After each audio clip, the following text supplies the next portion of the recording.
یا شہید کربلا فریاد ہے، یا شہید کربلا، یا شہید کربلا، یا شہید کربلا، یا شہید کربلا، یا شہید کربلا، یا شہید کربلا۔ الحمدللہ رب العالمین والصلاة والسلام علی سید المرسلین، اما بعد فاعوذ باللہ من الشیطان الرجیم، بسم اللہ الرحمن الرحیم۔ الصلاة والسلام علیک یا رسول اللہ وعلی آلک واصحابک یا حبیب اللہ، الصلاة والسلام علیک یا نبی اللہ وعلی آلک واصحابک یا نور اللہ۔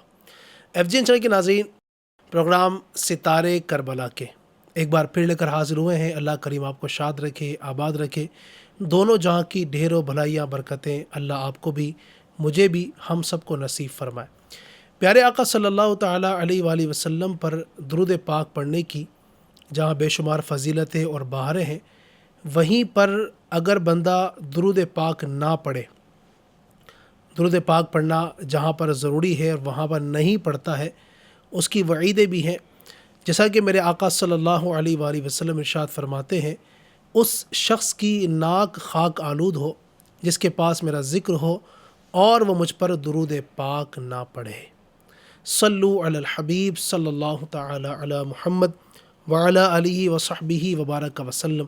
ہم نے اپنے اس پروگرام ستارے کربلا کے پہلے ایپیسوڈ میں اسلام کے پہلے خلیفہ حضرت سیدنا ابو بکر صدیق رضی اللہ تعالی عنہ کی سیرت کے کچھ حسین پہلو اور بطور خاص آپ کی خلافت کا جو زمانہ تھا، اور اس خلافت کے زمانے میں صدیق اکبر رضی اللہ تعالیٰ عنہ نے جو بڑے بڑے کام سر انجام دیے، وہ آپ کے سامنے بیان کرنے کی سعادت حاصل کی تھی۔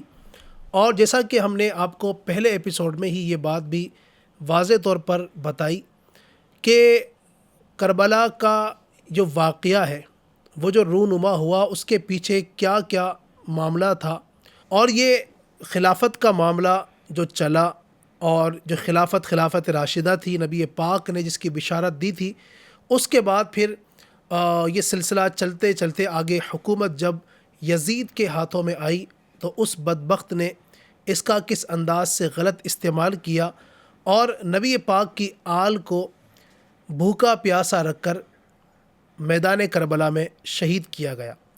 تو سب سے پہلے خلافت ملی سیدنا ابو بکر صدیق کو، جو کہ خلافت راشدہ تھی۔ اس کے بعد جن کو خلافت ملی وہ کون شخصیت ہیں، آج انشاءاللہ آج کے ایپیسوڈ میں ہم ان کا تذکرہ کریں گے۔ پھر ان کے بعد اگلے ایپیسوڈ میں ان کے بعد جو خلیفہ ہوئے، پھر ان کے بعد جو ہوئے، اس انداز سے انشاءاللہ ہم بالترتیب کربلا کے میدان تک پہنچنے کی کوشش کریں گے۔ تو آئیے آج دوسرے اسلام کے جو خلیفہ ہیں ان کا تذکرہ خیر سنتے ہیں۔ اسلام کے جو دوسرے خلیفہ ہوئے ہیں ان کا نام ہے حضرت عمر فاروق اعظم رضی اللہ تعالیٰ عنہ۔ آپ کا مقام، آپ کا مرتبہ انتہائی بلند اور عظیم مرتبہ ہے۔ نبی اکرم صلی اللہ علیہ وسلم نے آپ کے فضائل میں کئی اقوال ارشاد فرمائے اور کئی آپ کو خصوصیات سے بھی نوازا گیا، اور آپ کے دامن اسلام سے وابستہ ہونے کی وجہ سے جو اسلام کو ترقیاں ملی، اسلام کو عروج ملا، وہ بھی ایک اپنی مثال آپ ہیں۔ انشاءاللہ آج ہمارے ساتھ آخر تک آپ رہیں، اس کی برکت حاصل کریں۔ پہلے ایپیسوڈ کی طرح آج پھر ہمارے ساتھ اس پروگرام کے جو مہمان ہیں، رکن ہند مشاورت حاجی شبیر صاحب ہیں۔ انشاءاللہ حاجی صاحب سے ہم آج بھی سیدنا عمر فاروق اعظم رضی اللہ تعالیٰ عنہ کی سیرت کے حوالے سے گفتگو سننے کی کوشش کریں گے۔ ہمارے ساتھ آخر تک رہیے گا اور اس کی برکت حاصل کیجیے گا۔ بلا تاخیر میں اپنے مہمان کی جانب بڑھوں گا۔ حاجی صاحب، سب سے پہلے میں چاہوں گا کہ سیدنا فاروق اعظم رضی اللہ تعالیٰ عنہ، جو کہ اسلام کی بہت عظیم شخصیت ہیں اور اسلام کے دوسرے خلیفہ، اس سے پہلے والے ایپیسوڈ میں آپ نے ہمیں اور ہمارے ناظرین کو ہمارا جو عقیدہ ہے، ہمارا نظریہ ہے، صاف صاف آپ نے بتایا تھا کہ اسلام کے جو پہلے خلیفہ ہیں سیدنا صدیق اکبر، اور یہ انبیاء و مرسلین کے بعد تمام انسانوں میں سب سے بڑا مرتبہ حضرت صدیق اکبر کا ہے، اور دوسرا حضرت عمر فاروق اعظم رضی اللہ تعالی عنہ کا ہے۔ تو یہ کتنی عظیم شخصیت ہیں، ان کے حوالے سے بھی آپ کچھ فرمائیے گا۔ اس سے پہلے میں چاہوں گا کہ دامن اسلام سے جو یہ وابستہ ہوئے، نبی پاک کے دامن کرم سے وابستہ ہوئے، اس کا کچھ پس منظر، اس کا واقعہ کیا تھا؟ بسم اللہ الرحمن الرحیم۔ خلیفہ دوم، دوسرے خلیفہ عمر فاروق اعظم رضی اللہ تعالیٰ عنہ، ان کی سیرت اور ان کی ماشاءاللہ خلافت کے حوالے سے ہم سن رہے ہیں۔ آپ رضی اللہ تعالیٰ عنہ کا جو دامن مصطفیٰ سے وابستہ ہونے والا جو واقعہ ہے نا، یہ بھی بڑا انٹرسٹ رکھتا ہے نا، بہت معلوماتی واقعہ ہے۔ ہو سکتا ہے سنا بھی ہوگا، اور ایک شعر بھی بارہا سنتے رہتے ہیں، اپنی بہن سے بولے عمر۔ تو اس واقعہ کا پس منظر کچھ یوں ہے کہ آپ رضی اللہ تعالیٰ عنہ چونکہ تھے نیڈر، بڑے بہادر تھے، جی، اور پہلے جس دین پر تھے اس پر ان کو تھا مطلب معاملہ اپنے دین سے بہت زیادہ ہی۔ تو جب پیارے آقا علیہ الصلوۃ والسلام نے اسلام کی دعوت کو عام فرمایا، تو ایک روایت کے مطابق ہاتھ میں ہتھیار لیے یہ پیارے آقا علیہ الصلوۃ والسلام کی جانب بڑھے۔ تو ایک شخص نے انہیں دیکھا تو پوچھا، اے عمر کہاں چلے؟ تو ارشاد فرماتے ہیں کہ معاذ اللہ، محمد صلی اللہ علیہ وسلم کو شہید، یعنی آپ کو قتل کرنے کے لیے جا رہا ہوں۔ اللہ۔ تو انہوں نے کہا، جس شخص نے سوال کیا کہ پھر آپ اگر ان کو قتل کر دیں گے تو دو قبیلے جو ہے، آپ صلی اللہ علیہ وسلم کا قبیلہ اور ایک اور قبیلہ ہے، تو ان سے پھر آپ بچ کیسے پائیں گے؟ تو آپ نے فرمایا کہ لگتا ہے تو نے بھی اپنا دین چھوڑ دیا ہے۔ تو اس نے، وہ شخص نے کہا کہ اس سے بھی عجیب بات بتاؤ۔ بولے پہلے اپنے بہن کی خبر لو، آپ کے بہن کے گھر جا کر دیکھو کیا ہو رہا ہے۔ اور زیادہ غصہ آیا، بہن کے گھر کی طرف چلیں تو جیسے ہی آپ کی بہن صاحبہ جو تھی، یہ بھی بڑی تھی بہادر، سبحان اللہ، اور گھر میں چل رہی تھی قرآن کی تلاوت۔ اللہ اکبر۔ بہنوئی حضرت خباب رضی اللہ تعالیٰ عنہ اور آپ کی بہن صاحبہ دونوں مطلب بچے سب مل کر تلاوت کر رہے تھے۔ جیسے فاروق اعظم رضی اللہ تعالیٰ عنہ کی آہٹ سنی تو سارے چھپ گئے گھر کے اندر، کیونکہ آپ کا ایک روب دبدبا تھا۔ جی، آپ فوراً گھر میں داخل ہوئے، اور سب سے پہلا سوال تھا، کر کیا رہے تھے، کیا کہہ رہے تھے؟ تو آپ کے بہنوئی نے کہا، ہم بات کر رہے تھے۔ کیا بات کر رہے تھے مجھے بتاؤ۔ تو اب بہن صاحبہ جو تھی وہ آئی اور آ کر کہا کہ ہم قرآن کی تلاوت کر رہے تھے۔ بڑی نیڈر تھی آپ کی بہن صاحبہ بھی، سبحان اللہ۔ ہمشیرہ آپ کی۔ تو اب انہوں نے اپنے بہنوئی کو مارنا شروع کیا، اتنا مارا، کافی مارا آپ کو۔ بیچ میں آپ کی بہن صاحبہ بھی آ گئی، ہمشیرہ بھی آ گئی، ان کو بھی مارا، اللہ، یہاں تک کہ چہرہ لہو لہان کر دیا۔ آپ کی بہن صاحبہ نے ارشاد فرمایا، غضب ناک ہو کر کہا کہ تیرے دین میں حق نہیں، میں گواہی دیتی ہوں کہ اللہ تعالیٰ کے سوا کوئی مستحق عبادت نہیں، اور حضرت محمد مصطفیٰ صلی اللہ علیہ وسلم اس کے بندے اور رسول ہے۔ حضرت عمر رضی اللہ تعالیٰ عنہ نے کہا کہ مجھے وہ کتاب دکھاؤ، مجھے کتاب دو۔ آپ کی ہمشیرہ نے کہا، آپ اس کتاب کے لائق نہیں ہیں، آپ ابھی پاک نہیں ہیں، اللہ، میں آپ کو کتاب نہیں دے سکتی، جاؤ پہلے غسل کرو یا وضو کرو۔ تو آپ رضی اللہ تعالیٰ عنہ نے وضو کیا اور جب کتاب ہاتھ میں دی تو آپ نے جو پڑھا، تو سب سے پہلی جو آیت آپ کے سامنے آئی، بسم اللہ الرحمن الرحیم، طٰہٰ ما انزلنا علیک القرآن لتشقی اننی انا اللہ لا الہ الا انا فاعبدنی واقیم الصلاۃ لذکری۔ اس کا ترجمہ ہوتا ہے، اے محبوب، ہم نے تم پر یہ قرآن اس لیے نہ اتارا کہ مشقت میں پڑھو۔ اور دوسری آیت کا ترجمہ ہوتا ہے، بے شک میں ہی ہوں اللہ، کہ میرے سوا کوئی معبود نہیں، تو میری بندگی کر اور میری یاد کے لیے نماز قائم رکھ۔ جیسے یہ قرآن پاک کی آیت آپ کی نظروں کے سامنے آئی، آپ نے اس کو پڑھا، تو فوراً عرض کرتے اپنی بہن سے کہ محمد صلی اللہ علیہ وسلم کے پاس چلو، مجھے ان کے پاس لے کر چلو۔ تو جیسے جملہ سنا نا، تو حضرت خباب رضی اللہ تعالیٰ عنہ کہتے ہیں، تم پیارے آقا علیہ الصلوۃ والسلام کی دعا کا نتیجہ لگتے ہو. کیا پیارے آقا علیہ الصلوۃ والسلام نے دعا فرمائی تھی، تم اس کا نتیجہ لگتے ہو. ہوں، فوراً ان کو لے کر پیارے آقا علیہ الصلوۃ والسلام کے دربار میں حاضر ہوئے. ایک مکان میں آپ تشریف فرماتے ہیں. حضرت امیر حمزہ رضی اللہ تعالی عنہ اور حضرت طلحہ رضی اللہ تعالیٰ عنہ بھی وہاں موجود تھے. جیسے فاروق اعظم رضی اللہ تعالیٰ عنہ کو آتے دیکھا، دونوں تیار ہو گئے اور عرض کی آقا کی بارگاہ میں، آقا اگر یہ صلح کے لیے تیار ہے، یہ ماننے کے لیے تیار ہے تو ٹھیک ہے، ورنہ زندہ بچ کر نہیں جائیں گے آج یہاں سے. اللہ اکبر. ایسی مطلب جوش کا عالم تھا نا. جیسے ہی پیارے آقا علیہ الصلوۃ والسلام کی بارگاہ میں حاضر ہوئے، اس وقت پیارے آقا علیہ الصلوۃ والسلام پر وحی نازل ہو رہی تھی. اچھا. پیارے آقا علیہ الصلوۃ والسلام نے آپ کے الفاظ مبارک، آپ باہر تشریف لائے اور حضرت عمر کے کپڑے اور تلوار کی حمائل پکڑ کر فرمایا، اے عمر تو باز نہیں آتا حتیٰ کہ اللہ تعالیٰ تجھ پر وہ عذاب و رسوائی نازل فرمائے جو ولید ابن مغیرہ پر نازل فرمائی. حضرت عمر نے عرض کی، اشہد ان لا الہ الا اللہ وانک عبد اللہ ورسولہ سبحان صلی اللہ علیہ وسلم. آپ رضی اللہ تعالیٰ عنہ نے کلمہ پڑھا اور مسلمان ہو گئے. سبحان اللہ. آپ فرماتے ہیں کہ جب میں قرآن پاک کی جب میں نے تلاوت کی نا، اسی وقت میرا دل متاثر ہو چکا تھا سبحان اللہ.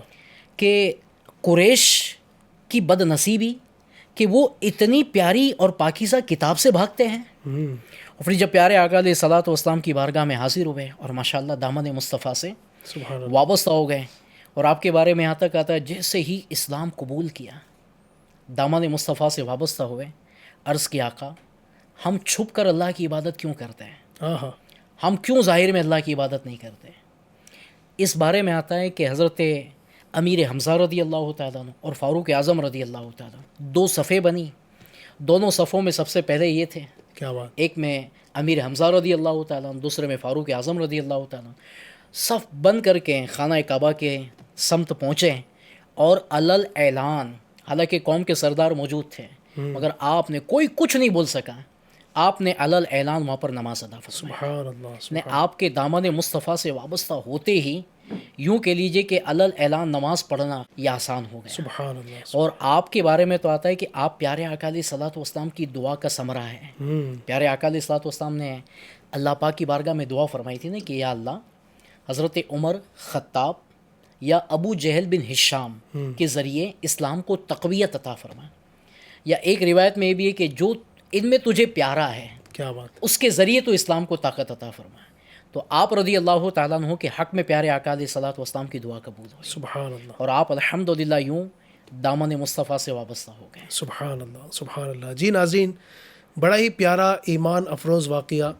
جب بھی سنتے ہیں الحمدللہ اسلام سے، دین اسلام سے اور پیارے آقا صلی اللہ علیہ وسلم سے ہماری محبت بڑھ جاتی ہے. کہ فاروق اعظم رضی اللہ تعالیٰ عنہ کا یہ بڑا ہی پیارا واقعہ ہم نے سماعت کیا کہ آپ دامن اسلام سے وابستہ ہوئے اور آپ کے ذریعے سے اللہ تبارک و تعالیٰ نے دین کو جو طاقت عطا فرمائی اور قوت عطا فرمائی.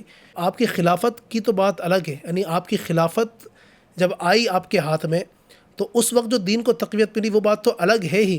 نبی پاک صلی اللہ علیہ وسلم کے دنیا میں رہتے ہوئے، ظاہری طور پر نبی پاک کی دنیا میں تشریف فرما رہتے ہوئے بھی حضرت سیدنا فاروق اعظم رضی اللہ تعالیٰ عنہ کے اسلام لانے کی برکت سے، نبی پاک کے دامن سے وابستہ ہونے کی برکت سے الحمدللہ مسلمانوں کو کھلے عام اللہ پاک کی عبادت کرنے کا موقع نصیب ہوا.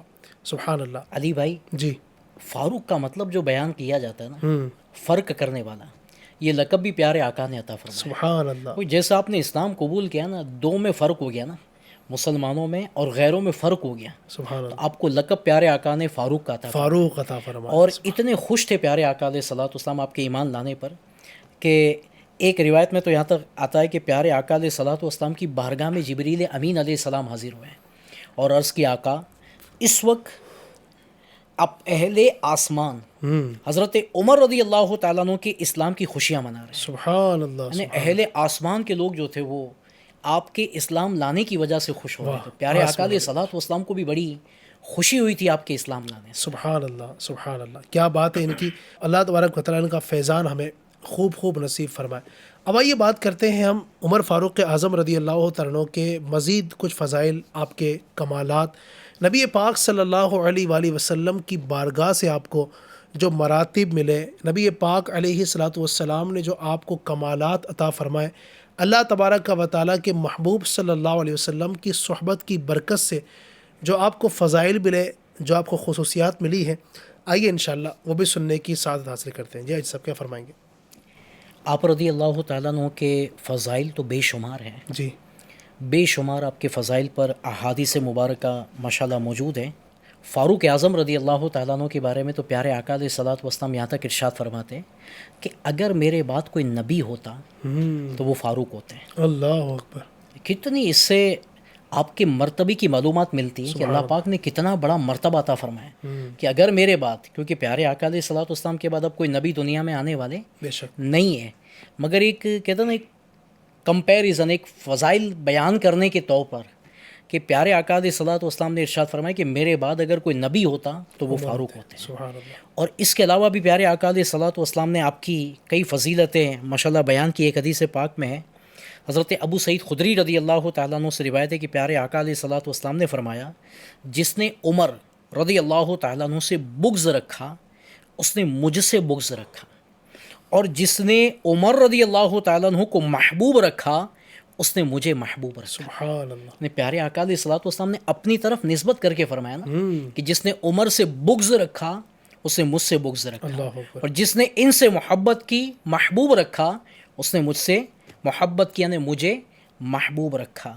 اس کے علاوہ آپ رضی اللہ تعالیٰ عنہ کے بارے میں روایت میں آتا ہے کہ حضرت عمر رضی اللہ تعالیٰ عنہ کا علم میزان کے ایک پلے میں رکھا جائے اور روئے زمین کے تمام زندہ لوگوں کے علوم ایک پلے میں رکھے جائیں تو یقیناً فاروق اعظم رضی اللہ تعالیٰ عنہ کا علم کا پلڑا وزندار ہو جائے. اللہ اکبر. یعنی یہ مثال دے کر کے بتایا گیا سبحان اللہ. کہ ساری جتنے لوگ ہیں نا ان کا علوم ایک پلڑے میں رکھا جائے اور آپ کا علم ایک پلے میں رکھا جائے تو آپ کا پلڑا وزندار ہوگا. اتنا علم اللہ پاک نے آپ کو عطا فرمایا. یہاں تک کہ ابو اسامہ نے کہا، جانتے ہو ابو بکر و عمر کون ہے؟ دونوں صحابی کے بارے میں فرمائے، جانتے ہو یہ کون ہے؟ یہ اسلام کے پدر و مادر ہے. واہ واہ. پدر و مادر یعنی ماں اور باپ ہے. ہاں. حضرت امام جعفر صادق رضی اللہ تعالیٰ عنہ نے فرمایا، میں اس سے بری و بیزار ہوں جو حضرت ابو بکر و عمر رضی اللہ تعالیٰ عنہ کا ذکر بدی کے ساتھ کریں.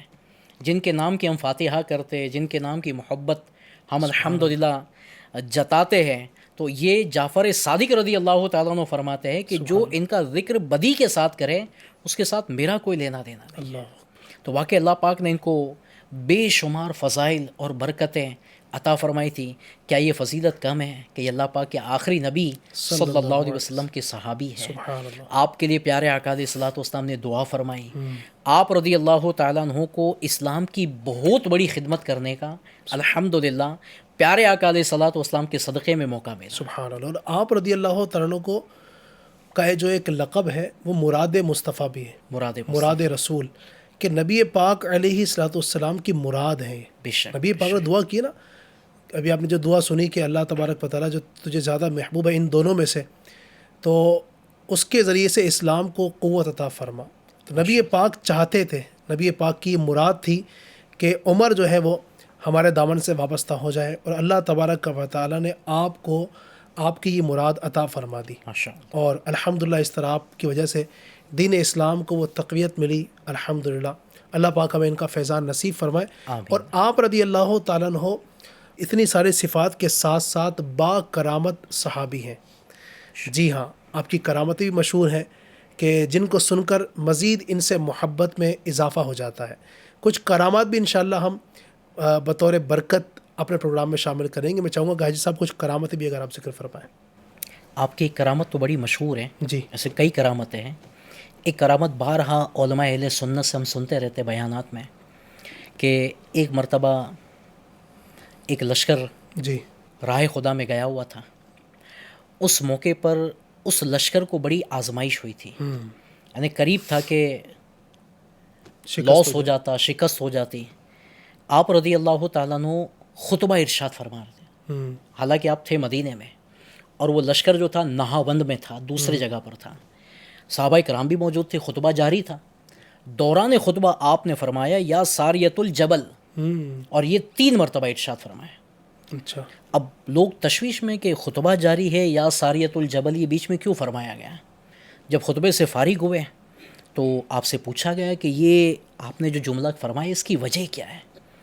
آپ نے فرمایا کہ نہاون جو ہمارا لشکر گیا ہوا ہے بڑی آزمائش میں ہے، اگر وہ پہاڑ کے پیٹ کر رہے ہیں، پہاڑ کو پیٹ کر لے، پہاڑ کے سائے میں آ جائے تو وہ انشاءاللہ کامیاب ہو جائیں گے. اب تھی تو تشویش کہ کیا معاملہ ہے. اب لوگ انتظار میں تھے کہ یہ لشکر واپس آئے تو پوچھتے ہیں. صحیح. تو کچھ دنوں کے بعد اس کا جو قاصد تھا ایک خط لے کر کے آیا، اور آ کر کے جب وہ خط لوگوں میں بیان ہوا تو اس نے بتایا، قاصد نے، کہ ہمارا حال یہ تھا کہ ہم شکست کھا جاتے ہیں، مگر غیب سے اچانک فاروق اعظم رضی اللہ تعالیٰ عنہ کی آواز آئی اور ہم نے سب نے سنی، واہ. یا ساریت الجبل، یعنی پہاڑ کے سائے میں آ جاؤ، پہاڑ کی پیٹھ پر آ جاؤ. مطلب تو فرماتے ہیں کہ ہم نے سب نے پہاڑ کو مطلب پیٹھ کی اور پہاڑ کا سایہ لیا، مدد لی، ہیلپ لی، اور پھر اللہ پاک نے الحمدللہ ہمیں فتح نصیب کی. سبحان اللہ. تو یہ آپ رضی اللہ تعالیٰ عنہ کی کرامت تھی کہ کہاں مدینہ واہ. اور کہاں نہاوند. نہ کوئی ویڈیو تھا، نہ ٹیلی فون تھا، نہ انٹرنیٹ تھا. وہاں بیٹھ کر آپ نے دیکھا کہ اس وقت لشکر اسلام آزمائش میں ہے اور آپ نے وہاں سے رہنمائی فرمائی. سبحان اللہ. اس کے علاوہ بھی آپ رضی اللہ تعالیٰ عنہ کی کئی کرامتیں ماشاءاللہ بیان کی جاتی ہیں. جب مصر فتح ہوا تو لوگ حضرت عمرو بن عاص رضی اللہ تعالیٰ عنہ کی بارگاہ میں حاضر ہوئے اور عرض کی کہ حضور ہمارے ایک رواج ہے، پہلے سے ایک سسٹم چلا آ رہا ہے. پوچھا کیا سسٹم چلا آ رہا ہے، کیا رواج ہے؟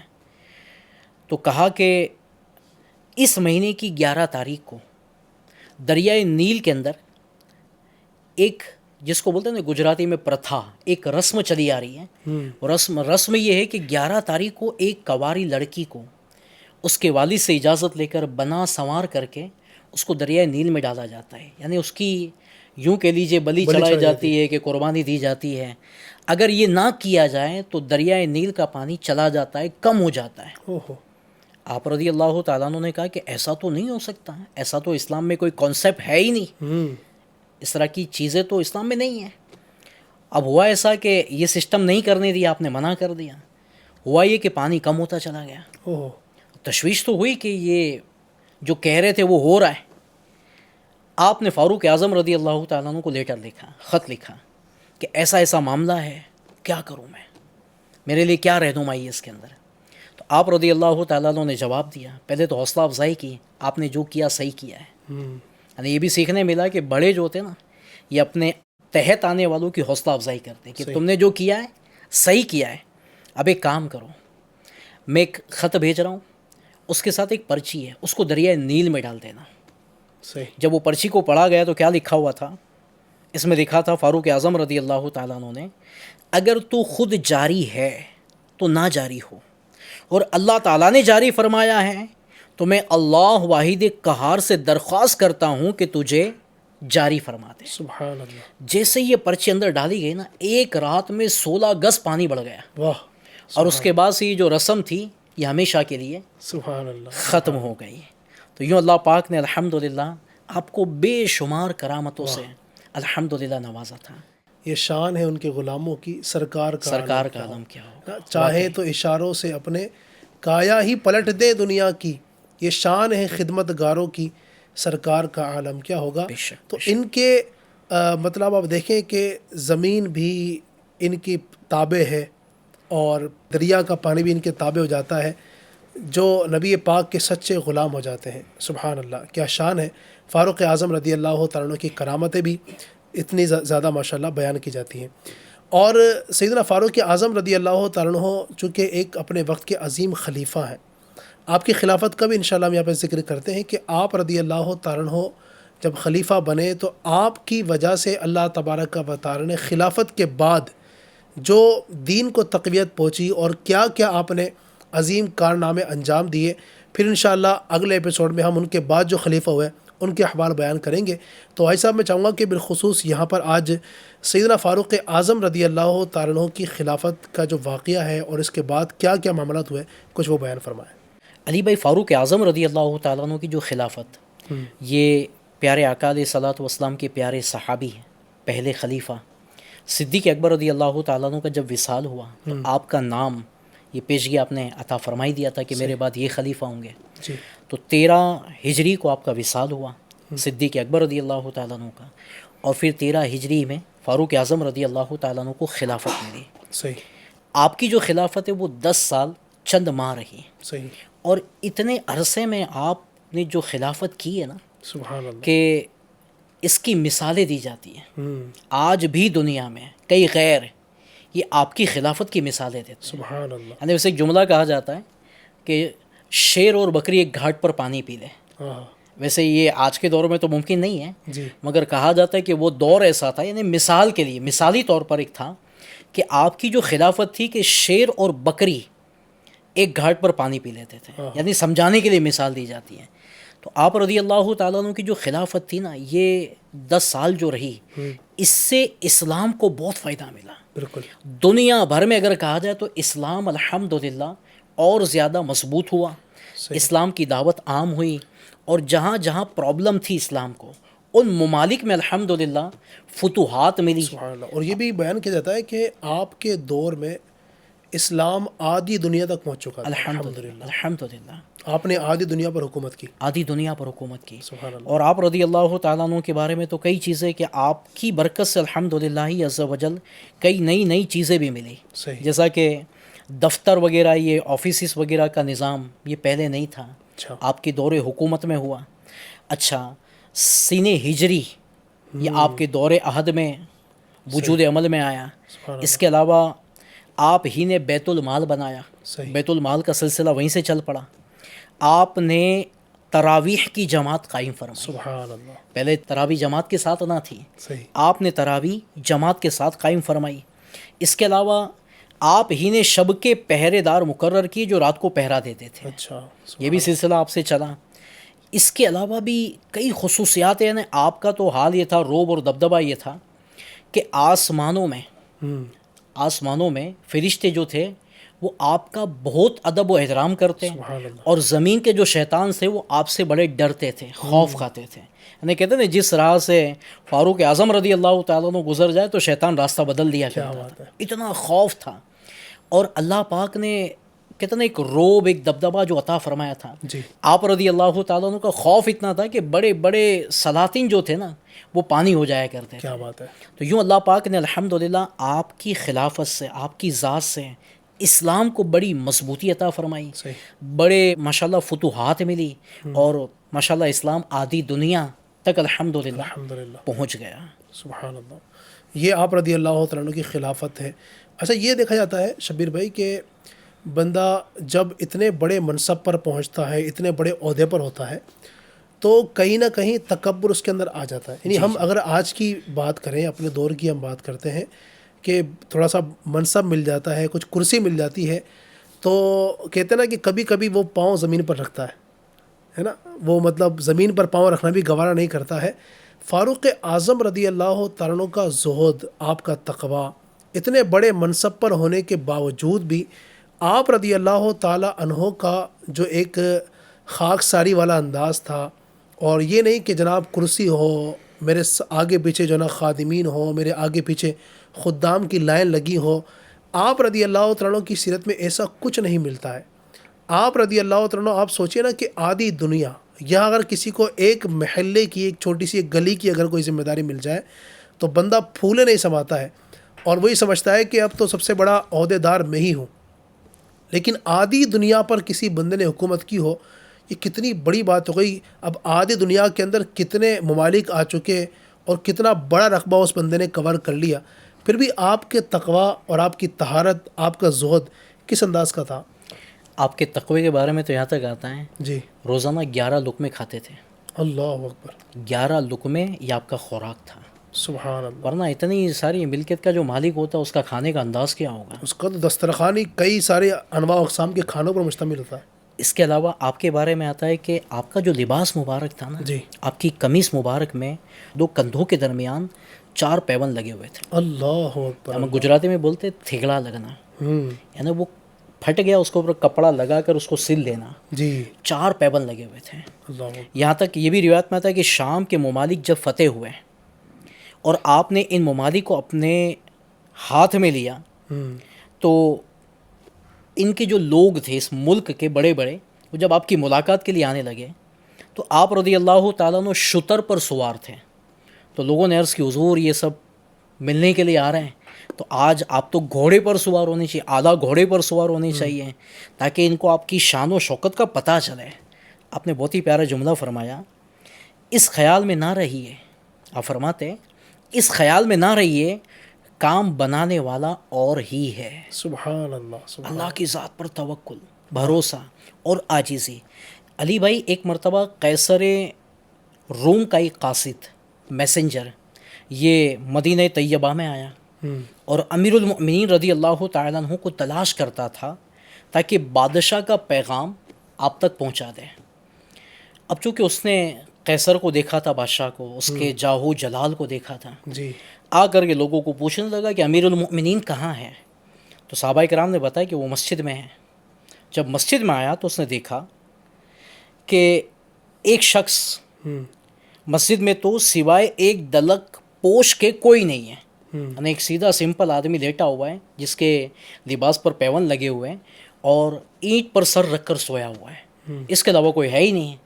اس کو لگا یہ تھوڑی امیر المؤمنین ہوں گے. واپس باہر آیا اور پھر پوچھتا ہے امیر المؤمنین ہے کہاں؟ تو لوگوں نے بتایا مسجد میں. اس نے کہا یہ اس طرح کا ایک شخص لیٹا ہوا، اس کے علاوہ تو کوئی نہیں ہے. تو لوگوں نے بتایا کہ وہی دلک پوش، یعنی وہی جو آپ دیکھ رہے ہو نا سادگی اور سنجیدگی والی کنڈیشن میں، وہی ہمارے امیر المؤمنین ہیں، اللہ اکبر. وہی امیر المؤمنین ہے. قیصر کا قاصد پھر مسجد میں آیا اور غور سے امیر المؤمنین رضی اللہ تعالیٰ عنہ کے چہرے مبارک کو دیکھنے لگا. دل میں محبت و ہیبت اس کے پیدا ہو گئی اور آپ رضی اللہ تعالیٰ عنہ کی حقانیت کا پرتو اس کے دل میں جلوہ کر ہوا. اس نے اس بادشاہ کو دیکھا تھا اور یا امیر المؤمنین کو دیکھا تو کہ نا زمین و آسمان انداز رہنے کا جو تھا یہ ایک دم سادگی والا تھا. سبحان اللہ. یہاں تک آتا ہے علی بھائی کہ آپ رضی اللہ تعالیٰ عنہ جب حج کے لیے گئے تو یہ ہوتا نا کہ بھئی گرمی ہے تو خیمے گاڑے جائیں، خیمے میں رہا جائے. آپ نے کوئی خیمے نہ گڑوائے. کیا بات. آپ امیر المؤمنین تھے، حج کے لیے گئے، کوئی خیمہ نہیں. آپ کے بارے میں آتا ہے کہ درخت ہوتا اس پر کپڑا یا بستر ڈال دیتے اور اس سے سایہ کر کے اس کے نیچے آرام فرماتے ہیں. اللہ اکبر. اتنی سادگی والا آپ کا سبحان اللہ. انداز مبارک تھا. اللہ ان کے صدقے ہیں ہمیں بھی سادگی دیں.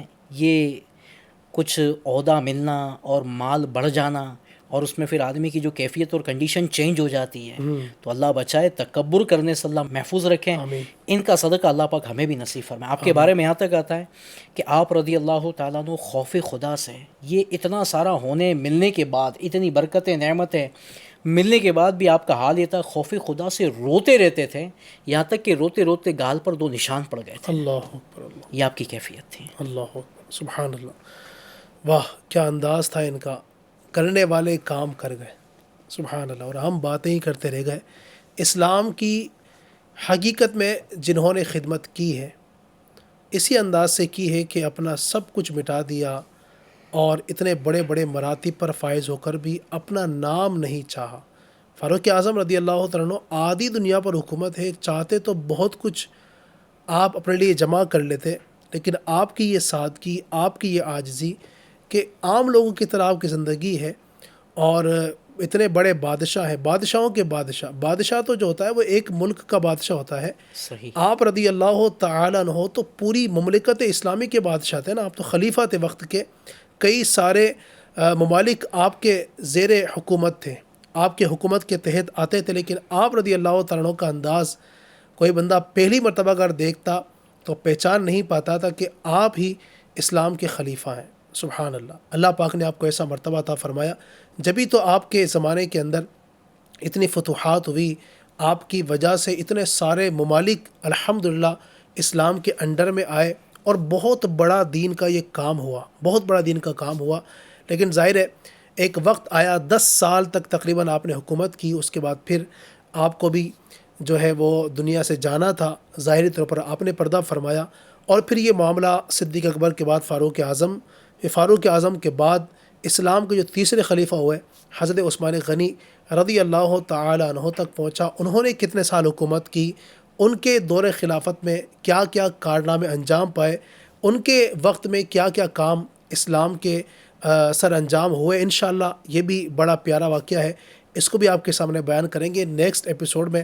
تو کنٹینیو آپ نے ہماری سیریز کو دیکھنا ہے، دوسروں تک پہنچانا ہے، اور واقعہ کربلا تک انشاءاللہ ہمارے ساتھ آپ نے بالکل بنے رہنا ہے۔ اللہ تبارک و تعالی ہم سب کو ان تمام باتوں پر عمل کرنے کی توفیق عطا فرمائے۔ سیدنا فاروق اعظم رضی اللہ تعالیٰ عنہ کی سیرت سے اللہ پاک ہمیں حصہ لینے کی توفیق عطا فرمائے، آمین بجاہ نبی الامین صلی اللہ تعالی علیہ وسلم۔ یا شہید کربلا فریاد ہے، یا شہید کربلا، یا شہید کربلا، یا شہید کربلا، یا شہید کربلا، یا شہید کربلا۔